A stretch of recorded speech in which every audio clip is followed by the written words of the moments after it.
Part 3, the molding and the filling. So again, this is our dough. Flatten into a rectangular shape to at least 1/4 inch thick.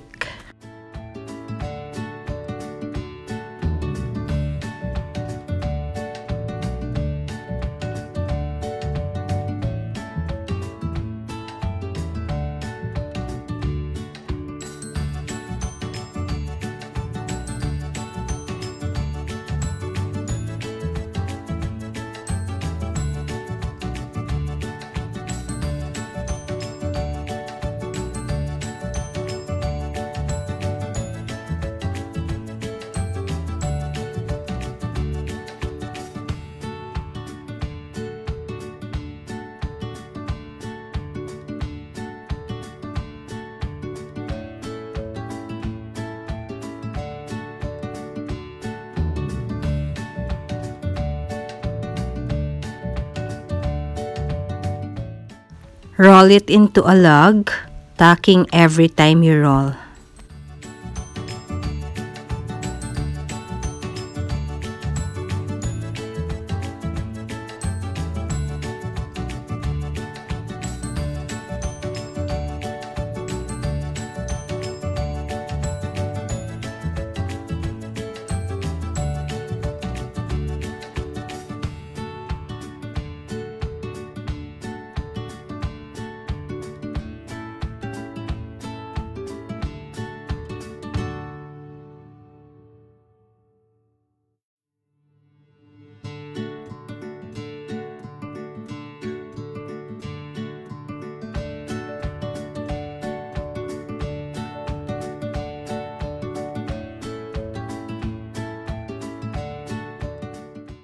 This recipe will make 14 to 15 jumbo slices, and you will need 2 recipes of this to make use of the 1 kilo of meatballs that we have prepared.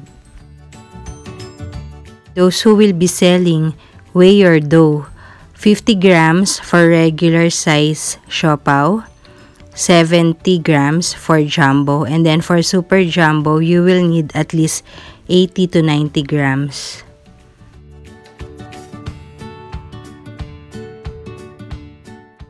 Keep your dough under a tea towel or plastic so that it will not dry. So always flour your rolling pin. Roll into a circle, keeping the center part thick and the sides thinner.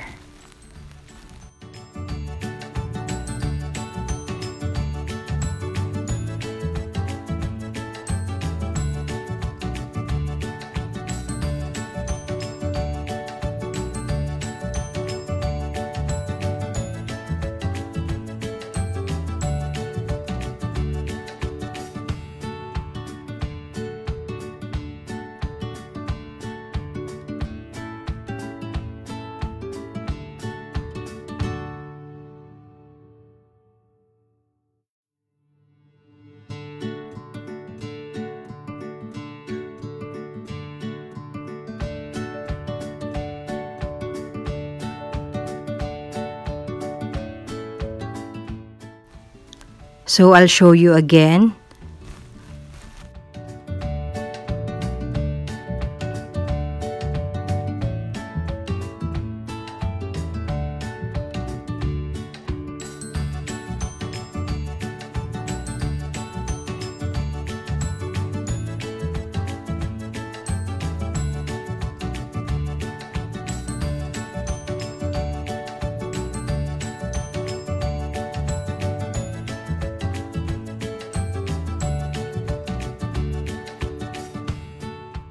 Please note that my center part of the dough is still thick.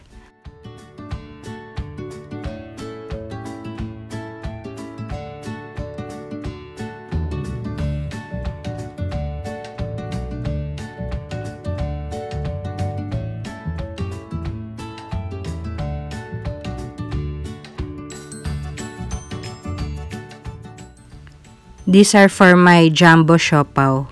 So later on, I will be doing the super jumbo.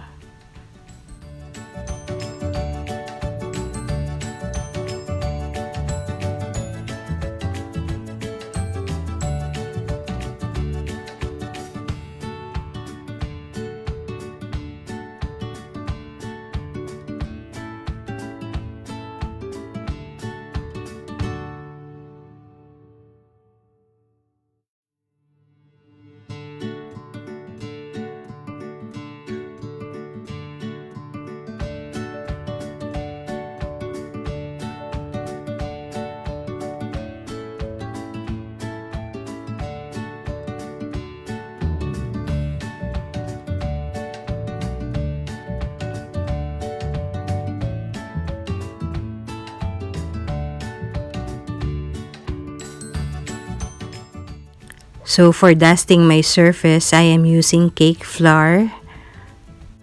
Use the same flour as your recipe.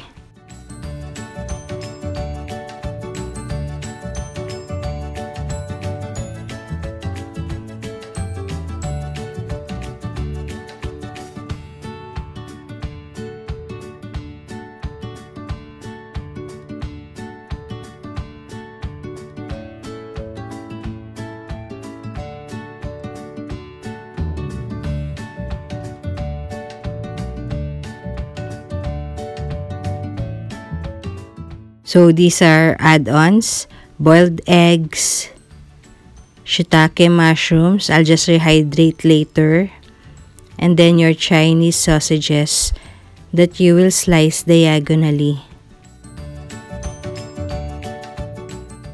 For the first 4 jumbo siopao, I will be putting the sausages, Chinese sausage, the shiitake mushrooms, and then meatballs. I won't be adding eggs because I'm going to freeze this for later use. Get your flattened dough. Make sure that the smooth surface is outside.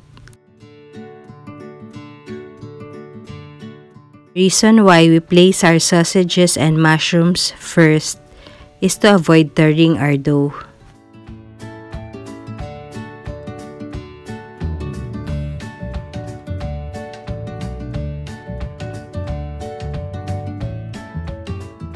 This point, your fingers are wet from the filling. Just dust your fingers with cake flour. Slightly tug your dough. You have the right size of dough if your fold can reach the middle part of your meatball. Gather your folds in the middle to form a parcel.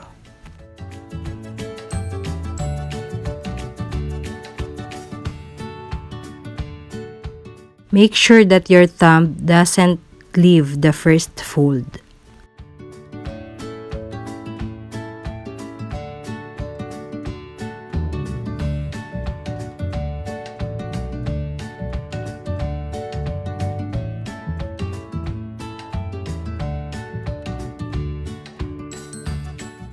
Tightly tuck the last fold.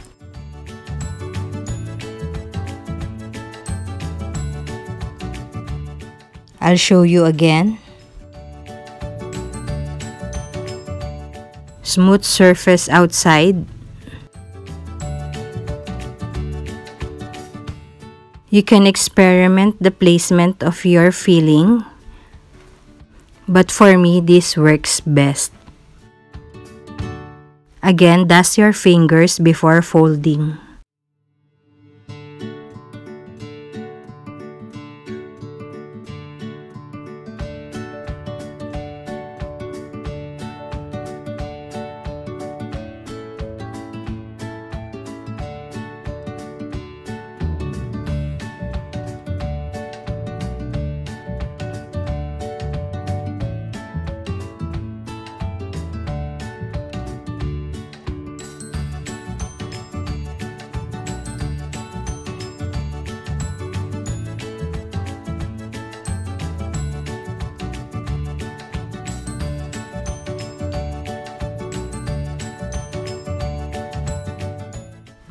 If you find your parcel lumpy from the filling, cup your hands to mold it.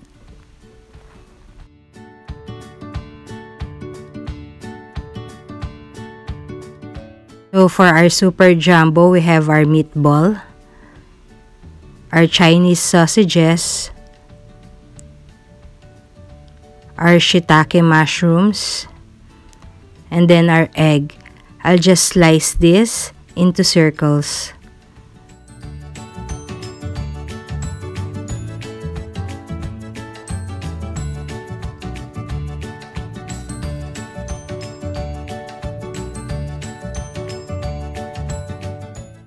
Again, our dough is about 80 grams.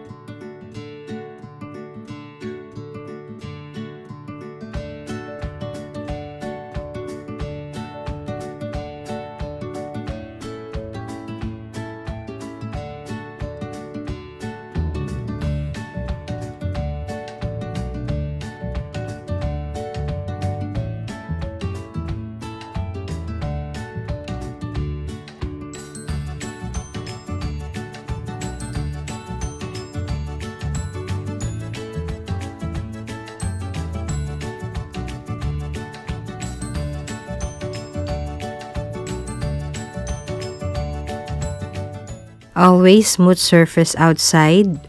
We'll place our egg in the middle to form a base. Then we add our sausages and mushrooms.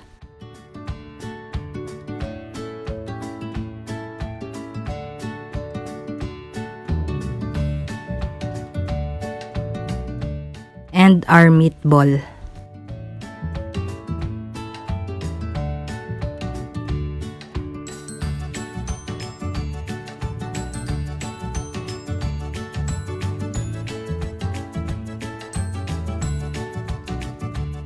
Don't forget to check if you have the right size.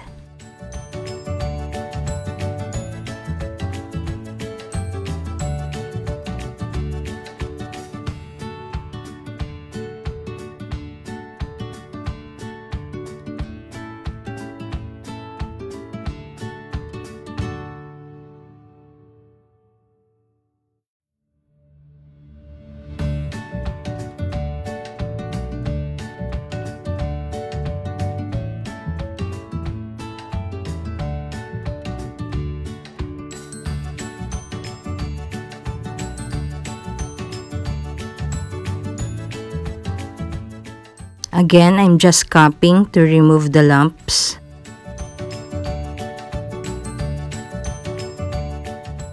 I have here grease-proof paper cut to size. This is to avoid the siopao from adhering to our steamer and also to avoid tear. So these are my jumbo and super jumbo siopao. I just place red food color on top of those that do not have eggs. And these are my super jumbo. We are now ready to steam.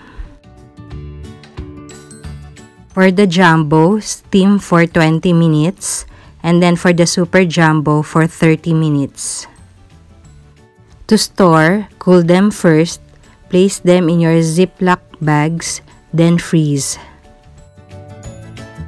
So this is our finished product. For part 4, we will have the siopao sauce. Like and subscribe.